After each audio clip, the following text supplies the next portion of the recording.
NSCP हम लोग देख रहे थे तो उसमें देखा था कि उसके जो 3 बेसिक एम है, पूरे प्रोग्राम ही जो लाया गया था उसका मेन बेस है कि to prevent the further transmission of HIV, होने नहीं देना है लोगों को, मॉर्बिडिटी और मोर्टिलिटी घटाना है, एंड सोशियो इकोनॉमिक इम्पैक्ट जो होता है इसकी वजह से लोगों पे, कि सोशल स्टिग्मा है, फिर लोगों में और भी बहुत सारी चीजें फैलती है, उसके साथ इकोनॉमिक लॉस बहुत है, बहुत खर्च आता है इस पे और बचता भी नहीं इंसान। तो ये 3 मोटिव था इसका, ठीक है। उसमें हमने एनएससीपी 1, 2, 3, 4 देखा था। फोर्थ जो है उसके बारे में हम लोग पढ़े थे कि फोर्थ के ऑब्जेक्टिव्स क्या थे। इसका मेन ऑब्जेक्टिव, फोर्थ का ऑब्जेक्टिव ये है कि ये इन्फेक्शन जो है आपको इसको 50% कम कर देना है, इसकी वजह से जो है। दूसरा ऑब्जेक्टिव ये था कि provide comprehensive care and support to all person living with HIV/AIDS। एक तो 50% के आसपास इसको 2007 में ये टारगेट किया था कि आगे चल के 2020 तक इसको 50% रिड्यूस कर देना है। एनएससीपी के 3 जो था जब तक, उसमें जो रेट था इन्फेक्शन का, और फिर जाके इसको जो भी लोग इससे इन्फेक्टेड हैं एड्स से, उनको प्रोवाइड करना है, केयर देना है, मतलब ट्रीटमेंट चलना है उसका, या जो भी केयर उनके लिए होता है। इसकी जो की स्ट्रेटजीज थी एनएससीपी 4 का की, वो ये थी कि कैपेसिटी बिल्डिंग करनी है आपको।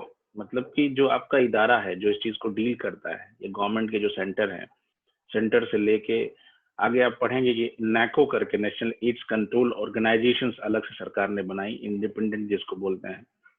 जैसे नेशनल इंस्टीट्यूट्स होते हैं, इंडिपेंडेंट होते हैं। इंडिपेंडेंट का मतलब ये नहीं होती कि सारी चीज होगी, फाइनेंस सरकार देती है, लेकिन टेक्निकल सारे वर्क उनको खुद डिसाइड करने होते हैं। उसमें एक्सपर्ट होते हैं इस फील्ड के, those who are expert dealing with AIDS, वो लोग होते हैं उसमें, और वो उसको फिर चलाते हैं उसको। लेकिन एडमिनिस्ट्रेटिव जो उसका कमांड होता है वो आपके पास ब्यूरोक्रेट्स के पास ही होता है। तो जो एनएससीपी तो हो गया, प्रोग्राम हुआ इसका नाम।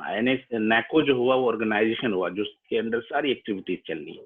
तो पहली चीज क्या होती है, कैपेसिटी बिल्डिंग, कि जो भी हमारे इदारे काम कर रहे हैं ऊपर से लेकर नीचे तक, ये जो ग्राउंड लेवल पे या मूविंग जो टीम होती है जो घर घर जाती है या रूरल एरिया में पहुंचती है, वो सारे को इक्विप्ड करना है टेक्नोलॉजी से, इंफॉर्मेशन से, और लोग ज्यादा से ज्यादा, क्योंकि इतना ज्यादा एड्स फैला तो कम अगर स्टाफ इसको डीलिंग। ऑलरेडी आपने इतने सारे प्रोग्राम्स देखे हैं, कुछ लिमिटेड स्टाफ से ये सारे प्रोग्राम्स हैंडल नहीं हो पाएंगे।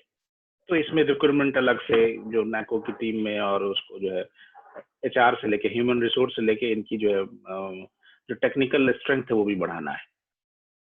Strengthening strategic information management system, ये बहुत जरूरी होता है। देखिए दुनिया में सबसे ज्यादा वार हो या फिर आपको क्या कहते हैं कि मेडिसिन के पे लोगों में डिजीज का पकड़ हो या नॉलेज हो, हर जगह आपको जो है ना आजकल सही इंफॉर्मेशन की जरूरत पड़ती है। आप जब तक इन्फॉर्म नहीं होंगे ना, आप कोई स्ट्रेटजी प्लान नहीं कर सकते हैं। इन्फॉर्मेशन जो है वो अपने आप में एक, समझिए कि वाइटल कम्युनिकेशन है, चैनल है ये, उसी चीज को सही से हैंडल करने का। गलत इन्फॉर्मेशन, अफवाह फैल जाती, देखते हैं कैसे दंगे हो जाते हैं, ठीक है। उसी को अगर सही इन्फॉर्मेशन टाइम पे आ जाएगा तो लोग नहीं उसको कर पाएंगे। अब बाद में हम असेस करते हैं कि ये न्यूज गलत थी, फेक न्यूज आजकल देख सकते हैं आपने। हेल्थ के सिस्टम में भी, हेल्थ के प्रोग्राम्स में भी सही इन्फॉर्मेशन होना बहुत जरूरी है। एड्स हुआ आपको, एचआईवी एड्स, या फिर आपको लेप्रोसी हुई, स्किन की और भी डिजीज है, एसटीडीज हुई, सेक्सुअल ट्रांसमिटेड डिजीजेज हुई, और भी जैसे अभी कोविड हुआ, इस सब चीजों में क्या होता है कि लोगों, किसी को अगर ये बीमारी हो जाती है तो घृणा एक शब्द आता है कि वो लोग उनसे करने लगते हैं, सोशल बायकॉट होने लगता है। उनके घर, उनको छोड़िए, उनके पूरी फैमिली में रिश्तेदारों में कोई शादी नहीं करता है, उनके यहाँ जाना बायकॉट करता है। तो इससे मेंटल टेंशन और फिर उसकी डिजीज से लड़ने की जो कैपेसिटी वो कम होती है, स्टिग्मा फील होता है और डिजीज की। जबकि ऐसा कुछ नहीं है, एड्स वालों के साथ आप खा पी सकते हैं, आपका दोस्त भी हो सकता है, उसके साथ सारी लाइफ की काम का जितना भी आपकी इंपॉर्टेंट वर्क है वो आप कर सकते हैं। ये कैसे पता चला? जब लोग इन्फॉर्म्ड हुए। शुरू में लोग टीवी के लोग से भी भागते थे। तो इसलिए सही इंफॉर्मेशन पहुंचना, इसकी जानकारी आपके स्टाफ को हो जो ये केयर प्रोवाइड कर रहा है, उसके साथ साथ ये लोगों तक भी पढ़ना बहुत जरूरी होता है। Intensify and consolidate preventive services. Prevention के लिए ये आप लोग के मन में घर करके बैठा लीजिए कि prevention is better than cure ये सिर्फ और सिर्फ एक स्लोगन नहीं है, ये कई सालों का, सदियों का रिसर्च का एक परिणाम है कि लोग इसको समझ पाए। डिजीज एक बार आपको हो गई तो फिर वो कुछ ना कुछ सीक्वेंस छोड़ के जाएगी पर्सनली आपके बॉडी पे, या फिर लोग जान गया तो स्टिग्मा होकर रहेगा आपके लिए। आप अगर ठीक हो भी जाते हैं उससे तो कुछ ना कुछ बॉडी में साइड इफेक्ट, इवन कि आप टीबी के केस में देखिए कि टीबी के केस में इतना बुरा हाल है कि अगर आप रिकवर कर भी गए तो कुछ ना कुछ आपका जो लंग्स में अगर हुआ है तो लंग्स के उस एरिया में धब्बा छोड़ के जाएगा, उसकी एनाटॉमी वो डिस्टर्ब करके, फिजियोलॉजी डिस्टर्ब करके वो चला गया वहां का, ठीक है। या फिर अगर वो ठीक हो भी, वो तो होना ही होना है, उसके साथ साथ ड्रग के नॉन साइड इफेक्ट्स हैं। इसलिए बेटर चीज यही है। और इसमें एड्स में तो मोर्टिलिटी बहुत ज्यादा है, एड्स में मोर्टिलिटी बहुत ज्यादा है, मॉर्बिडिटी मोर्टिलिटी दोनों ज्यादा है, एक सिंड्रोम डेवलप हो जाता है और उसके बाद फिर आपको सारी बीमारियां आप पे अटैक करने लगती है। इसलिए प्रिवेंशन के जो प्रोग्राम्स हैं या जो उसके लिए लेके इन्फॉर्मेशन है वो सारी चीजें सही ढंग से पहुंचानी है। Increase access and promote comprehensive care support and treatment. क्योंकि इसका कॉस्ट बहुत ज्यादा है और हर आदमी इसको, गरीब तबके में खास के जहाँ पे सर्वाइवल ऑफ द फिटेस्ट का मामला चलता है कि वो खाते पीने के लिए ही जिंदगी अपने गुजारते हैं, कहीं से पैसे आए खाएं पिए, बच्चों को हेल्थ सर्विस नहीं दे पाते, जो बेसिक हेल्थ केयर सर्विस नहीं दे पाते हैं, या फिर पढ़ाई तो छोड़िए उनको स्कूल तक नहीं भेज पाते हैं, क्वालिटी तो छोड़िए मतलब बेसिक स्कूल्स में नहीं भेज पाते। उन लोगों में जो फैलेगा ये आप बताइए, तो उनके पास कहाँ इतना पैसा होता है कि वो इलाज करवा सकें। तो ये इसका की पॉइंट्स था कि उनको फ्री ऑफ सर्विसेज गवर्नमेंट के जितने भी इदारे हैं वहां से उनको कनेक्ट करके उनको ये सर्विसेज प्रोवाइड की जाए, ठीक है। उसके बाद एक्सपेंडिंग आईईसी सर्विस, हर जगह आपको प्रोग्राम जहां भी आएगा वहां आएगा इंफॉर्मेशन, एजुकेशन एंड कम्युनिकेशन। आपके प्रोग्राम का दारोमदार इसी पे है कि आप इन्फॉर्म्ड हो, ठीक है, या फिर जो इसको प्रोवाइड कर रहा है इन चीजों को वो इन्फॉर्म्ड हो, पब्लिक इन्फॉर्म्ड हो कि एड्स अगर हो गया तो उसके क्या कॉन्सिक्वेंसेस हो सकते हैं ताकि वो उससे बचें, एजुकेट हो उसके बारे में। पता चला कि सिर्फ और सिर्फ जानकारी होना ही काफी नहीं होता है, उसको प्रैक्टिकलिटी में लाना बहुत जरूरी होता है। आपको पता है कि सेक्स वर्कर्स के पास अगर आप अनप्रोटेक्टेड सेक्स करेंगे या फिर ऐसे ड्रग अब्यूजर्स के पास आप रहेंगे जहां आप भी ड्रग ले सकते हैं, इन लैब में आपने प्रोटेक्शन यूज नहीं किया, जो बेसिक नीड होती है, ग्लव्स पहनना है आपको, मुंह ढकना है और मैनुअल हैंडलिंग नहीं करना है आपको, कम से कम आपको प्रिक करने वाली चीजें जो आपको प्रिक करके बॉडी में इन्वेजिव चीजें जितनी होती है उससे दूर रहना। तो इस तरह की चीजें अगर आप बेसिक हैंडल नहीं करेंगे, आपको जानकारी है लेकिन प्रैक्टिकल में उसको नहीं कर पा रहे हैं। पता है कि मुंह ढकना है, मास्क लगाना है, लेकिन 10 आदमी बैठे कोविड के टाइम में सब खोल के, तो सारे आपने सुरक्षा कवच को आपने ब्रीच कर दिया। तो आप इन्फॉर्म थे लेकिन एजुकेटेड नहीं थे। एजुकेशन नाम है आपके नॉलेज को प्रैक्टिकल में लाना, तो वो नहीं हो पाया। तो ये जब नहीं हुआ तो आप सही से जो आपको देखेगा आपका लोग वो उसके तक वो बात कम्युनिकेट ही नहीं होगी। तो इसलिए ये तीनों चीजें, इन्फॉर्मेशन, एजुकेशन एंड कम्युनिकेशन, खुद में भी जो हेल्थ वर्कर है, पब्लिक में भी इसको फैलाना बहुत जरूरी। इन यही जो आपको 5 चीजें हैं, यही स्ट्रेटजी थी NACP 4 का। इसी के थ्रू सारी चीजों को फैलाना था कि आपको ये पॉइंट्स पे ध्यान देना है, तभी हम इसको कंट्रोल कर पाएंगे डिजीज। उसके बाद ये सारी चीजों के बाद बहुत सारा कंट्रोल भी हुआ और डिजीज जो है एड्स एंड HIV के केस बहुत घटे। अब तो बहुत जगह कोशिश हो रही है कि एलिमिनेशन की तरफ जाए हम, ठीक है। हमने इसमें प्रिवेंटिव सर्विसेज देख लिया था। इसमें जो सेकंड पार्ट था, जो NACP 4 का जो मेन पैकेज है, सर्विसेज है, ठीक है, वो पहला तो प्रिवेंशन है, दूसरा है केयर सपोर्ट एंड ट्रीटमेंट। तो केयर सपोर्ट एंड ट्रीटमेंट हमें देखना है कि सबसे पहले तो laboratory services for CD4 testing and other investigations.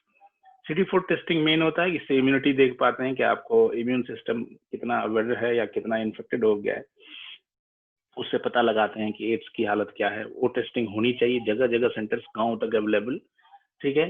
Free first line second line anti retroviral treatment through ART centres, anti retroviral treatment कहलाता है ART जो है।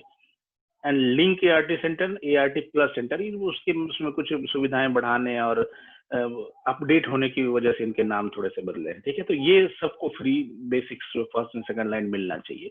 दूसरे पीडियाट्रिक ART फॉर चिल्ड्रन, बच्चों के लिए जो डिजाइन होकर फिर आगे आया कि जो बच्चों में फैल रहा है, जो बॉर्न होते हैं बेचारे एड्स के साथ, खास के अपने यहाँ तो कम है लेकिन अफ्रीका में बहुत ज्यादा है। अपने यहाँ वो खास के सेक्स वर्कर्स जो होती हैं, वॉलंटरी सेक्स वर्कर्स, उनके यहाँ अगर कंसीव कर गया, या फिर वो लोग जिनके पार्टनर्स कहीं भी एक्सपोज आउट थे लेकिन वो बता नहीं पाए, या फिर शर्म से या खुद ही इन्फॉर्म नहीं थे, फिर वो घर आए और उसके बाद जो उनके यहाँ बच्चे हुए तो उस वजह से भी उन बच्चों के लिए पीडियाट्रिक ART सर्विसेज भी चलाई गई।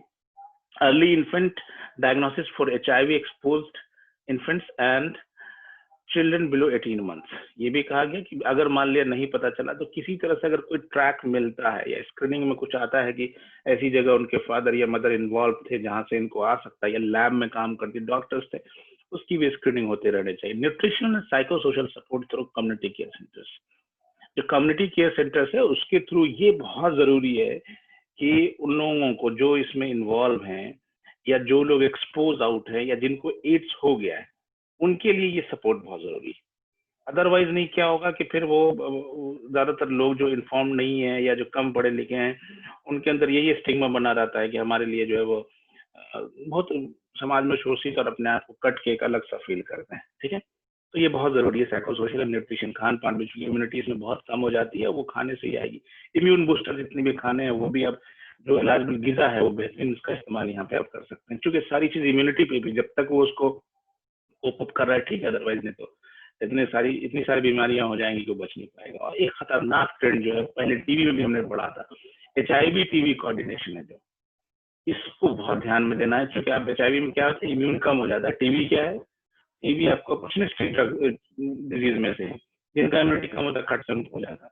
तो ऑलरेडी इम्यून कम्प्रोमाइज पेशेंट है, वो कहीं टीवी वाले के साथ में या साथ में वो उसमें आया कॉन्टेक्ट में उसको खट से हो जाएगा। तो ये HIV टीवी जो कोऑर्डिनेशन है इसका डिटेक्शन, ट्रीटमेंट, इन्फेक्शन, इस पर ध्यान देना है कि इस तरह से ये पता चल जाए अगर कहीं भी इस तरह के पेशेंट हैं तो। ट्रीटमेंट ऑफ अपॉर्चुनिस्टिक दूसरे इन्फेक्शन, फंगल इन्फेक्शन मुंह में, ठीक है, बकल कैविटी में और दूसरे स्किन पे, बॉडी के अलग अलग पार्ट्स में सर्वग्राम में फंगल इन्फेक्शन बहुत ज्यादा आता है इनको। ठीक है, तो उनको कंट्रोल में रखना है। जितने भी आपको अपॉर्चुनिस्टिक ट्रीटमेंट हो सकते हैं, अपॉर्चुनिस्टिक इन्फेक्शन हो सकते हैं, उसका ट्रीटमेंट इनके साथ जोड़ना है। So it was all about the package and services provided under NSCP 4। क्या प्रिवेंशन लेना है हमको, क्या केयर एंड सपोर्ट, यानी ट्रीटमेंट पार्ट क्या होता है, ये सारी चीजें NSCP के अंदर था। इसमें आगे 2 चीज पढ़नी है, 3 चीज और। एक तो पहले NACO के बारे में पढ़ेंगे, उससे पहले कुछ बेसिक्स ले लेंगे, फिर NACO के बारे में जाएंगे। तो ये जो आपको जो HIV के अंदर जो सर्विसेज देने हैं, तो इसमें बेसिक यही चीज याद रखना है कि एक प्रॉम्प्ट डायग्नोसिस हो उसको, मतलब कि जल्दी अर्ली डायग्नोसिस हो जाए उसका, जो सेंटर्स हैं वहाँ कांटेक्ट में आ जाए, इस तरह के ससेप्टेबल्स हों या फिर स्क्रीनिंग में पता चले कि शायद इनके घर में किसी पार्टनर से या कहीं से लैब से इस तरह से आया हो, तो डायग्नोसिस उनकी बन जाए। जहां भी सरकार के हेल्थ केयर फैसिलिटीज है वहां ले जाइए, ट्रीटमेंट स्टार्ट कीजिए इसका, और वो टाइम पे मेडिसिन लेते रहे, जो लगातार वहां जाता रहे, ठीक है, और पूरी तरह से उसको समाज के दूसरे काम में, यानी कि जो ऑब्लिगेशन है उसमें उसको इन्वॉल्व करना है। ऐसे लोगों को नहीं घर बैठा देना है, उनको ऐसी जगह इन्वॉल्व करना है कि ताकि वो उनको एहसास कम हो चुके। मेंटल अगर उनका ब्रेकडाउन हो गया तो जल्दी वो गुजर जाएगा। किसी भी डिजीज का इफेक्ट बहुत ज्यादा जल्दी होता है, खासकर इम्यूनो कम्प्रोमाइज डिजीज की। अगर आपने ये सोच लिया कि अब हम नहीं बच पाएंगे, अभी बताए थे कि 2020 तक, 2007 में टारगेट रखा गया कि 20 तक हम लोग जो है ना कि 90% जो लोग थे HIV के साथ रह रहे हैं उनका पता लगा लेंगे, उसमें से 90% को हम एंटी रेट्रोवायरल ट्रीटमेंट दे देंगे, ठीक है, और एश्योर करेंगे कि उस ट्रीटमेंट में से 90% को इस ट्रीटमेंट का असर हो रहा है और वायरस के जो लोड है उसको हम कम कर पा रहे हैं, सप्रेस कर पा रहे हैं उसके प्रोग्रेस को। तो इससे एक फायदा ये होगा कि जो उसकी लाइफ एक्सपेंशन है उसका, मतलब कितना दिन जिंदा रहना, ये इसको इलॉन्गेशन कर सकते हैं, हम बढ़ा देते हैं। जनरली 15 साल में लोग मर जाते हैं, लेकिन 25, 30, 35, 40 साल से लोग एड्स के साथ रह रहे हैं, बिकॉज टाइम से उनको ये ट्रीटमेंट, एंटी रेट्रोवायरल ट्रीटमेंट मिल गया, इसकी वजह से उनको जो है आपको सही हो पा रहा है। अभी आप देखिएगा जो एक पूरी स्टोरी है कि मतलब एक जो इवोल्यूशन स्टेट दिखेगा कि इवोल्यूशन कैसे इवोल्यूशन हुआ है उसके HIV के गोल्स एंड टारगेट में। 1980s में जब ये आया था तो बहुत कुछ भी हमारे इसके बारे में पता नहीं था, इसलिए हम कोई गोल सेट नहीं कर पाए थे, ना ही नेशनल लेवल पे ना इंटरनेशनल लेवल पे। आपने देखा था कि किस तरह से ये फैला था अफ्रीकन कंट्रीज, फिर अमेरिका में वहां से आया, जो ब्लैक नेग्रोज थे वहां से अमेरिका पहुंचा, होमोसेक्सुअल्स में ज्यादा थे, फिर सेक्स वर्कर्स में थे, फिर लास्ट में ट्रेंड आया कि जो कहते हैं डर्मल या फिर इंजेक्टेबल जो ड्रग्स लेते हैं उनको हुआ। फिर 1980s में कोई गोल नहीं हुआ, लेकिन ये है कि लोगों को पता चल गया था। 1990s में international conference on population and development पे हो गया था, जिसमें इन चीजों को ध्यान रखा गया था। लेकिन कुछ देश था अफ्रीका का जिसमें डिनाइल मोड पे था उस वक्त भी, इसलिए अफ्रीका में देखा कितनी ज्यादा डेवास्टिकेशन हुआ। United nation general assembly adopted declaration of commitment by the HIV 2005 में इन्होंने डिक्लेयर किया, और ठीक है इनिशिएटिव शुरू हुआ उसी के बाद एड्स के बारे में। फिर आपको जो मिलेनियम डेवलपमेंट गोल आया 10 में, उसमें प्रोग्राम रखा गया कि भाई इतना कम कर लेना है, इसको बहुत सीरियसली देखा गया इन चीजों को। जो यूसेड है यूनाइटेड नेशन की एड्स को देखने वाली यूएन एड्स, वही इसको पूरी तरह से देख रहा है। और अब आज के डेट में अब जब इसको पूरा पढ़िएगा तो अभी ये कोशिश की जा रही है कि जो एपिडेमिक है इसकी, या फास्ट ट्रैक जो टेक्निक्स इसमें इस्तेमाल हो रहा है, इसको किसी तरह से 2030 में हम खत्म कर देंगे। एशिया में बहुत ज्यादा है, लेकिन सबसे ज्यादा ये अफ्रीकन कंट्रीज में है, और वो लोग जो नेग्रोज है काले वाले उनके ज्यादा है। ग्लोबल नंबर अगर आप एक देखेंगे न्यूली इन्फेक्टेड केसेस का, तो अभी भी 2000 में 2.7 मिलियन था, 2019 में 1.7 मिलियन है। 2020 का टारगेट है कि इसको 5 लाख से कम कर दें, और 2030 में इसका टारगेट है कि 2 लाख से कम कर दें। अगर इससे ज्यादा केस एनुअली अगर हमारा ग्लोबली आ जाता है तो हम समझिए कि एपिडेमिक को लगभग हमने कंट्रोल कर लिया है। एक जो इस ट्रैक को ध्यान में रखना है, 5 कॉर्नर्स पे आपने देखे होंगे कि ये बॉक्स बना हुआ है, स्पाउस या रेगुलर पार्टनर। इसमें से ये कहीं भी इन्फेक्टेड हो सकते हैं। ऊपर लेफ्ट में आप यहाँ देख लीजिए, तो ये MSM होता है। बताया कोई MSM क्या है? मेल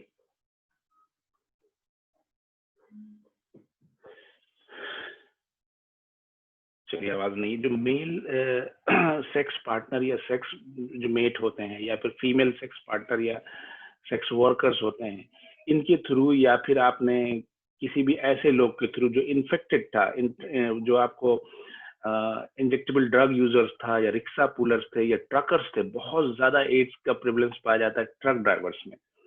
ट्रक ड्राइवर्स खास के जो आपको बांग्लादेश बॉर्डर की तरफ जाते हैं, आप थोड़ा सा घटा है उधर, उसको हॉट स्पॉट एरिया मानते हैं, ठीक है। होता क्या है, घर से ये बहुत दिनों तक दूर रहते हैं माइग्रेंट वर्कर्स के साथ, तो वो प्रोवोक करती है उनका मेंटल स्टेटस की, वो जो है अननेचुरल सेक्स, या एटलीस्ट कम से कम इलीगल पार्टनर्स के साथ, या फिर जो पेड सेक्स वर्कर्स उनके साथ वो मीटिंग करें। तो उससे अगर कहीं भी आता है आपको, तो फिर उससे क्या होगा कि आपके जो लीगल पार्टनर्स है या जो मीट्स हैं आपके, वहां तक आएगा, वहां से फिर एक सर्कल बन जाएगा, फैलता चला जाएगा। और बहुत ज्यादा ये सोडोम करने वालों के अंदर बहुत तेजी से फैलता है, कि एनल कनाल जो है उसमें एब्जॉर्प्शन बहुत ज्यादा होता है, उसके जो मिकोजा होता है। खैर ये तो एक फैलने का था। जो आपको एक चीज पढ़नी है, वो पढ़नी है नैको, नेशनल एड्स कंट्रोल ऑर्गेनाइजेशन जो बनी, इसके बारे में पढ़ना है। ये सिलेबस में है कि इसका क्या एक तो बेसिक प्रिंसिपल्स है काम करने का, दूसरे इसका ऑर्गेनाइजेशन स्ट्रक्चर क्या है, ये आपके सिलेबस में है। नैको का ऑर्गेनाइजेशन स्ट्रक्चर पढ़ना है, क्लिनिक्स किस तरह से लेवल पे, अलग अलग लेवल पे इसके चलते हैं जो इसको डील करता है, और इसके बाद फिर 1-2 इनिशिएटिव्स पढ़ना है नैको ऑर्गेनाइजेशन स्ट्रक्चर के बाद, ठीक है। तो ऑर्गेनाइजेशन स्ट्रक्चर्स में अगर इसके आप देखेंगे नैको के कौन कौन इसको हैंडलिंग करता है, तो सबसे पहले additional secretary and director general of NACO होता है। क्योंकि नैको के बारे में हमने बताया कि ये आपको जो है कहते हैं कि इंडिपेंडेंट ऑर्गेनाइजेशन होता है। अब नई शिक्षा नीति में इसका क्या हाल होगा, that I don't know, but still now इसमें जो ऑर्गेनाइजेशन स्ट्रक्चर है उसमें एडिशनल सेक्रेटरी होगा उसका, ठीक है, एंड डायरेक्टर, उसके नीचे डायरेक्टर जनरल नैको होगा। वही इसको फिर नीचे की जितनी भी चीजें हैं उसको करेगा किसके थ्रू, ज्वाइंट सेक्रेटरी के थ्रू। ज्वाइंट सेक्रेटरी होगा, ज्वाइंट सेक्रेटरी फिर ये सारे जो पॉइंट्स हैं, ये सारी जो सर्विसेज आप दे रहे हैं, टारगेटेड इंटरवेंशन एंड LWS, ये करेगा। उसके बाद बेसिक सर्विसेज अभी भी आएगा, आप देखिएगा कि ICTC क्या है, उसमें पहले ही बात हुई आपको, ठीक है। LWS लाइन वर्कर स्कीम होता है। उसके बाद ये होता है parent to prevention of parent to child, जो आपका ट्रांसमिशन होता है उसको रोकना। STI आपने देखा ही है कि सेक्सुअली ट्रांसमिटेड इन्फेक्शन होता है, या RTI रिप्रोडक्टिव ट्रैक्ट इन्फेक्शन होता है। ब्लड सेफ्टी, क्योंकि इसके लिए जो ब्लड आपको वो है बैंक है, उसमें बहुत सारे नॉर्म्स बदले गए एड्स की वजह से, वहां से बहुत ज्यादा फैल रहा था। लैब सर्विसेज को बहुत इक्विप्ड करना है, ये सारी चीजें सब ज्वाइंट सेक्रेटरी के अंदर। केयर सपोर्ट एंड ट्रीटमेंट्स, जो ट्रीटमेंट का पार्ट होता है, उसके साथ एक जो बड़ी चीज होती है IEC, जिसके बारे में हम बात किए थे, इसको इफेक्टिव ढंग से लाने के लिए भी इसी को ये डायरेक्ट यही हैंडल करते हैं। इसको स्ट्रेटेजिक इंफॉर्मेशन यूनिट होती है जिसमें मॉनिटरिंग करते हैं, evaluation, surveillance, research and data, मतलब कि जो प्रोग्राम जा रहा है वो और जो इफेक्ट प्रोग्राम की वजह से आ रहा है, मतलब कि हम क्या क्या चीजें सर्विसेज उनको दे रहे हैं, उन सर्विसेज का क्या इफेक्ट पड़ रहा है, ये इस यूनिट के अंदर मैनेजमेंट होता है। एडमिन एंड प्रोक्योरमेंट या जो आपका एडमिनिस्ट्रेशन होता है वो ये विभाग इसको देखता है कि ये सारी चीजें अच्छे से चल रही है नहीं चल रही, वो एक डिपार्टमेंट होता है। ये सारे नीचे जो इनके इनपुट्स हैं, इसी तरह से इन सब के ऊपर ये सारी चीजें डिपेंड करती है फाइनेंस पे। जो फ्लो ऑफ मनी हो, यानी पैसे जो इसके लिए आ रहे हो, चाहे दवा का हो या सैलरीज आ रही हो या फिर लोकोमेट्री वर्क के लिए हो या फिर जिस लोगों तक पहुंचानी हो, वो सारी चीजें इसी पे डिपेंड करना है कि पैसा सही से फ्लो हो रहा है कि नहीं आ रहा। तो ये एक स्ट्रक्चर होता है जिसके बारे में देखना। समटाइम्स क्वेश्चन में भी ask like that, please write a short note on the organisational structure of the NACO, so you have to write all this. आपने सिर्फ ये ड्रॉ भी कर दिया ना तो आपको फुल मार्क्स मिलेंगे, उसके बारे में एक्सप्लेनेशन देने की जरूरत नहीं है। ओके, नेक्स्ट था कंट्री सिनेरियो। एक चीज ये है इसमें आ रही है कि जो आपका देश है ना, उसमें अगर आप सही से प्रेवलेंस कर पा रहे हैं, उसको देख पा रहे हैं कि क्या स्ट्रक्चर है, क्या हालत है HIV की वजह से, तो आपने जो वो है सर्विलेंस जो होता है, उस सर्विलेंस के हिसाब से आप अगर कैटेगराइज कीजिएगा तो 3 कैटेगरीज में ग्रुप में ये होता है, first, second and third group में। उसमें से एक को हाई प्रिविलेंस ग्रुप माना गया, एक को मॉडरेट प्रिविलेंस ग्रुप माना गया और एक को लो प्रिविलेंस ग्रुप माना गया। हाई प्रिविलेंस ग्रुप को अगर यानी स्टेट्स को कैटेगराइज किया गया, फिर उसके बाद डिस्ट्रिक्ट का कैटेगरी आएगा।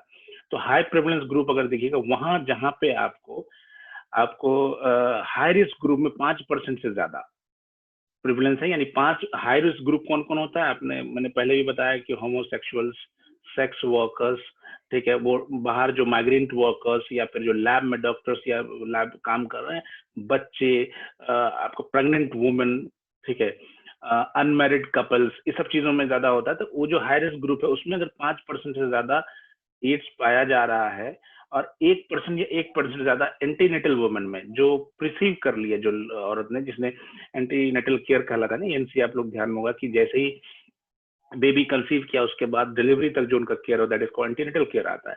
तो उन औरतों में जिन्होंने कंसीव कर लिया, उसमें अगर 1% या 1% ज्यादा है तो ये जो हाई प्रिविलेंस ग्रुप कहलाएगा। ठीक है, दूसरा ग्रुप आता है मॉडरेट प्रिविलेंस ग्रुप। यहाँ भी हाई रिस्क ग्रुप में 5% से ज्यादा हो और वुमेन जो एंटीनेटल केयर वाली जो वुमेन आती है उसमें 1% से कम हो। उसमें क्या था, 1% ज्यादा था वुमेन में और 5% तो हाई रिस्क ग्रुप में था ही। तो ये दूसरा कैटेगरी आ गया। तीसरा कैटेगरी ये हुआ जिसमें हाई रिस्क ग्रुप में भी 5% से कम HIV के केसेस हो, और इसमें क्या होगा कि आपको जो एंटीनेटल वुमेन आती हैं जो कंसीव कर ले उसमें 1% से कम हो। तो हाई रिस्क ग्रुप में आपको बड़ा कुछ स्टेट्स आते हैं उसमें बहुत ज्यादा, महाराष्ट्र, पहले महाराष्ट्र में आप लेटेस्ट ट्रेंड देखिएगा तो महाराष्ट्र में भी ज्यादातर केस मुंबई तक सीमित होकर रह गया है, क्योंकि cultural variation, migrant workers, sexual sex lawful sex workers and जो इंटरनेशनल टूरिज्म है, इस सारी चीजें इसमें बढ़ावा देती है, जिसकी वजह से आपको ज्यादा केसेस है वहां पे। अब तो सेक्स टूरिज्म की बात चल रही, डिफरेंट कंट्रीज है दुनिया में जो अपने देश में टूरिज्म सिर्फ सेक्स के बल पे बढ़ावा दे रहे हैं। तो इस तरह के लोगों में प्रोटेक्शन कम होता है जिसकी वजह से एड्स ज्यादा फैल सकते हैं। तो उसमें महाराष्ट्र का मुंबई टॉप पे है, तमिलनाडु, चेन्नई जिसकी बड़ी राजधानी है उसकी और बड़ा शहर है, वो मेट्रोपॉलिटन है, वहाँ कर्नाटका में भी बहुत ज्यादा है, आंध्र प्रदेश, AP, वहाँ बहुत ज्यादा है। इसी तरह मणिपुर और नागालैंड, यानी कि साउथ को लेकर फिर आप उत्तर उसमें पूर्व वाले क्षेत्र में चले जाइए तो उसमें मणिपुर और नागालैंड बहुत है। इनकी भी जो सोशल जो इनका वो है स्ट्रक्चर्स है उसमें सेक्स के मामले में बहुत ज्यादा स्ट्रक्चर नहीं है, तो इनके यहाँ बहुत ज्यादा फैल गए हैं। ठीक है, और दूसरा ग्रुप देखिएगा मॉडरेट में, इसमें आपको जो आएगा गुजरात है, गोवा है, पुडुचेरी, अगेन ये लोग भी मतलब जो राज्य हैं वहाँ पे ज्यादातर आप देखिएगा वो राज्य जिसकी स्थिति बहुत अच्छी है, जहाँ पे एजुकेशन लेवल भी अच्छा है, उनकी हेल्थ लेवल भी अच्छे हैं और पैसा फाइनेंशियल कंडीशन भी अच्छी, ज्यादातर वहीं हो रहा है। उमराओं की माने अमीरों की डिजीज में से आप कह सकते हैं इनको, अगर एक वो कीजिएगा, इसका जो है फाका लीजिएगा तो मतलब वो एरिया जहाँ पे इंडिया के इस तरह के हायर सेकंड प्रिविलेंस वाला ग्रुप अगर आप देख सकते हैं। ग्रुप 3 आता है जिसको लो प्रिविलेंस ग्रुप है। इसमें रेस्ट ऑफ जितने भी स्टेट बसते हैं पूरे भारत के, सब इसमें आ जाते हैं। हर लो प्रिविलेंस हर जगह है, यानी यूनिवर्सली पूरे इंडिया में ये फैला हुआ है, तो उसके लिए ज्यादा टेंशन की जरूरत नहीं। दूसरी कैटेगरीज आती है डिस्ट्रिक्ट वाइज कैटेगरीज। कि इसमें 4 ग्रुप में ABCD करके डिस्ट्रिक्ट को कैटेगराइज किया गया, category A, B, C and D। तो देखा गया कि 1% एनसी प्रिवलेंस इन डिस्ट्रिक्ट, पहला जो कैटेगरी ए रखा गया जिसमें देखा गया आपको कि more than 1% NC prevalence in district in any of the site in the at least 3 years, तो वो 156 हो गया। दूसरा रखा गया आप कैटेगरी बी में जहां एनसी प्रिवलेंस जो 3%, 1% कम है, ठीक है, हर जगह लास्ट 3 साल में, और उसको मोर देन 5% प्रिवलेंस इन हाई रिस्क ग्रुप में, ठीक है, तो वो जो आपको देखा गया वो 39 है। इसी तरह सी कैटेगरी है जिसमें आपको 1% से कम एनसी में लास्ट 3 ईयर्स में, लेकिन 5% से भी कम है आपको हाई रिस्क ग्रुप में, वो सी ग्रुप में रखा गया जिसमें 296 आपके वो है डिस्ट्रिक्ट हैं, बी में 39 है। इसी तरह डी कैटेगरी में रखा गया, ठीक है, डी कैटेगरी में 118 डिस्ट्रिक्ट आते हैं उसमें, जहाँ 1% से कम एनसी के अंदर है इन लास्ट 3 किसी भी साइट पे 3 साल में, और 5% से भी कम है, ये आपको 118 बता दिया, डी में आया। न्यू डिस्ट्रिक्ट कुछ एड्स हुए हैं जिसमें 30 के आसपास, टोटल 609 डिस्ट्रिक्ट को इस तरह से कैटेगराइज किया गया है।